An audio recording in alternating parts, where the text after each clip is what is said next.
میں رکھا ہے، اس کی تصویر سے ڈرتے ہو، اس کے 3 الفاظ سے ڈرتے ہو. جب وہ ایاک نعبد و ایاک نستعین بولتا ہے، اس سے تو کفر کے ایوان ہلتے ہیں. آپ کو کیا تکلیف ہے؟ آپ کو کیا تکلیف ہے؟ آپ کو عمران خان سے کیا تکلیف ہے؟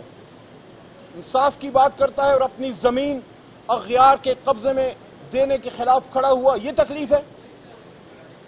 میں نے پرسوں سپریم کورٹ آف پاکستان کا بھی حوالہ دے کے، لیکن ہاؤس میں قومی اسمبلی میں کھڑے ہو کے یہ بات کی کہ جب سائفر کیس ختم ہو گیا ہے تو اب سائفر پہ جوڈیشل کمیشن بننا چاہیے اور وہ کالے تاریک چہرے آشکار ہونے چاہیے جنہوں نے رات کی تاریکی میں جمہوریت کے دمکتے چہرے پہ